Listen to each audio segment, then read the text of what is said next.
Hello students, welcome back to our YouTube channel Monica lecture blogs. ఈ రోజు మనం ఈ వీడియోలో నేర్చుకున్న టాపిక్ వచ్చేటప్పటికి డిఫ్రాక్షన్ అన్నమాట.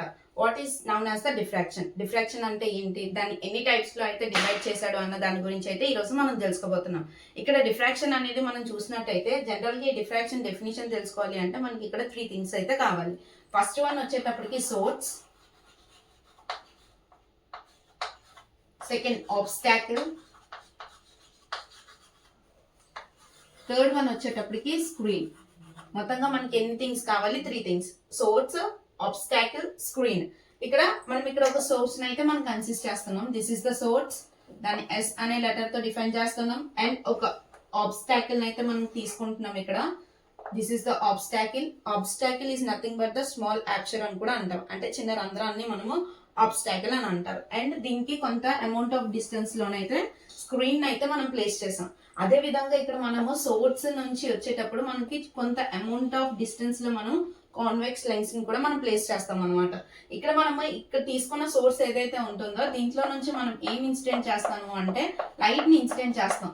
ఇక్కడ మనం తీసుకున్న ఈ సోర్స్ నుంచి లైట్ అనేది ఇన్సిడెంట్ అనేది జరిగేటప్పుడు మనకి ఏమవుతుంది అంటే జనరల్ గా మనకి ఒక లైట్ అనేది ఇన్సిడెంట్ చేసేటప్పుడు అది మనకి స్ట్రైట్ గా అనేది ఇన్సిడెంట్ అనేది అవ్వాలి. స్ట్రైట్ గా ఇన్సిడెంట్ అయ్యి స్క్రీన్ మీద పడాలి. కానీ ఇక్కడ ఏమవుతుంది అంటే మనం తీసుకున్న లైట్ ఏదైతే ఉందో ఆ లైట్ అనేది ఏమవుతుంది అంటే ఆబ్స్టాకిల్ దగ్గరకు వచ్చేటప్పటికి ఏమవుతుంది అంటే ఆ ఎడ్జ్ ఏదైతే ఆబ్స్టాకిల్ ఇక్కడ దగ్గర ఉన్న ఎడ్జ్ ఏదైతే ఉంటుందో ఆ ఎడ్జ్ నుంచి మనకి ఏమవుతుంది అంటే చిన్నది బెండింగ్ అయ్యి మనకి జామెట్రికల్ షాడో దగ్గరికి పడుతుంది. This is the geometrical shadow. దాన్ని AB తో డిఫైన్ అయితే చేస్తున్నాం.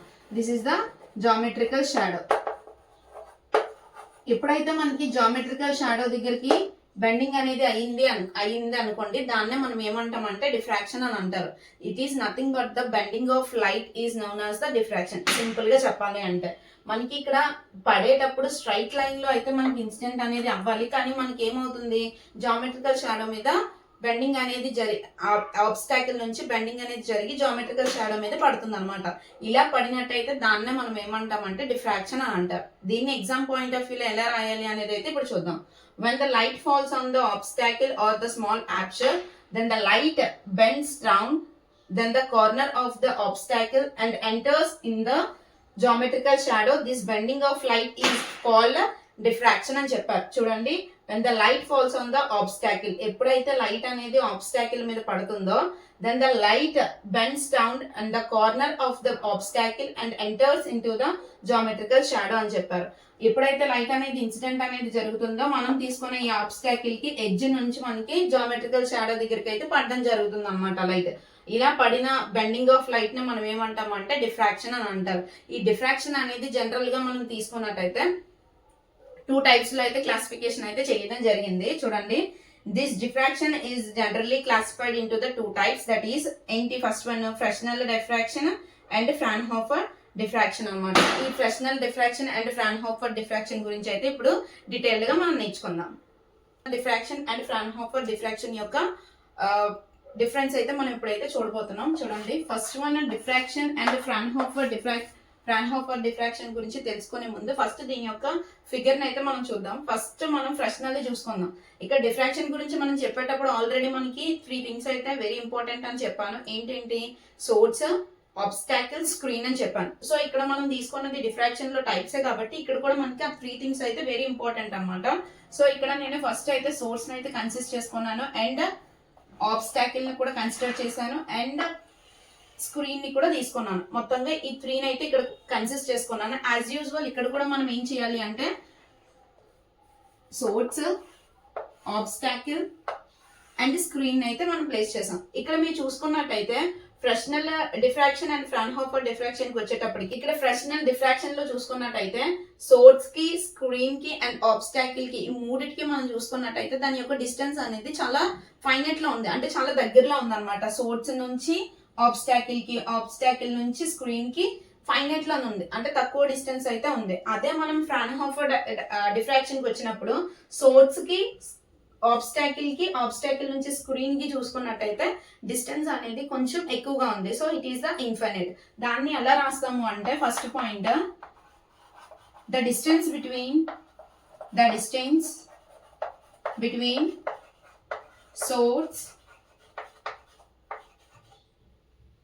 and obstacle, screen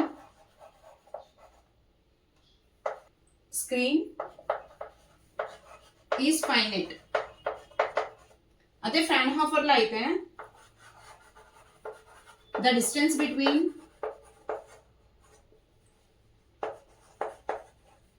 source,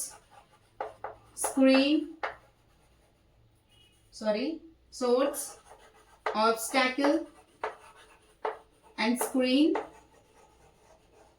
is infinite. ఇక్కడ ఫైనైట్ లో ఉంది, అక్కడ ఇన్ఫైనైట్ లో ఉంది. సెకండ్ మనం ఇక్కడ చూసుకున్నట్టయితే ఇక్కడ మనం తీసుకున్న దాంట్లోని ఇక్కడ ఫస్ట్ ఫ్రెషనర్ లోని ఎటువంటి లెన్స్ అయితే మనం యూజ్ చేయము, బట్ ఇక్కడ మనకి 2 కాన్వెక్స్ లెన్సెస్ అయితే మనం ఇక్కడ యూజ్ చేస్తాం అనమాట. This is the 2 lens. First మనకి సోర్స్ దగ్గర ఒక కాన్వెక్స్ లెన్స్ ని అయితే యూజ్ చేస్తాం, అండ్ ఆబ్స్టాకిల్ తర్వాత అయితే ఒక కాన్వెక్స్ లెన్స్ ని అయితే యూజ్ చేస్తాం. ఇక్కడ ఫ్రెషనర్ లోని ఎటువంటిది యూజ్ చేయలేదు కాబట్టి you have to be right, no lenses are used.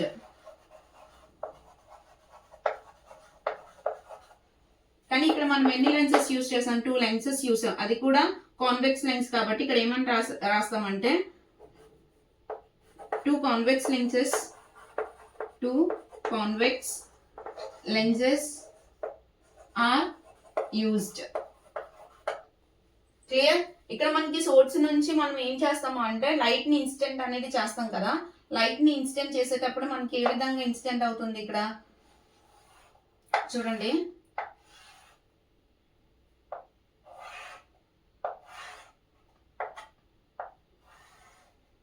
ఈ విధంగా ఇన్స్టెంట్ అవుతుంది. అదే ఇక్కడ కూడా చూసుకున్నట్టయితే, ఇప్పుడు మనం ఇక్కడ చూసుకున్నట్టయితే ఫ్రెషనర్ దగ్గరికి మనకి లైట్ అనేది ఇన్స్టెంట్ చేసాం కదా. ఇక్కడ మనకి దీని యొక్క వేవ్ ఫ్రంట్స్ ఎలా ఉంటుంది అంటే అయితే స్పెరికల్ లోని ఆర్ ఎల్స్ సిలిండ్రికల్ లో అయితే ఫామ్ అవుతుంది. ఇట్ ఈస్ నథింగ్ బట్ మనకి స్పెరికల్ ఆర్ సిలిండ్రికల్ లో ఫామ్ అవుతుంది కాబట్టి దీన్ని ఏ విధంగా రాస్తాము అంటే our wave fronts are either spherical or cylindrical. Spherical లో కానీ ఆర్ ఎల్స్ సిలిండ్రికల్ లో అయితే మనకి ఇక్కడ వేవ్ ఫ్రంట్స్ అనేది ఫామ్ అవుతుంది. అదే ఇక్కడ మనం చూసుకున్నట్టయితే మనకి ప్లెయిన్ గా అయితే ఫామ్ అవుతుంది అనమాట. ఎందుకంటే ఇక్కడ నుంచి మనకి స్పెరికల్ అండ్ సిలిండ్రికల్ గా ఫామ్ అయిన కాన్వెక్స్ లెన్స్ కి వచ్చేటప్పటికి ప్లెయిన్ గా మనకి ఫామ్ అవుతుంది అనమాట. So we have to be write wave fronts are in plain.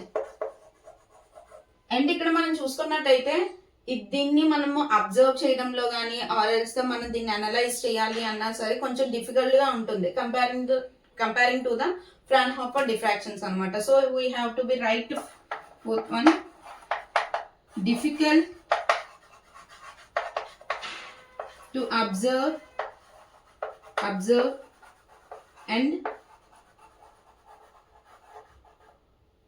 Analyse. This is very easy. So easy to observe and analyze. Last one,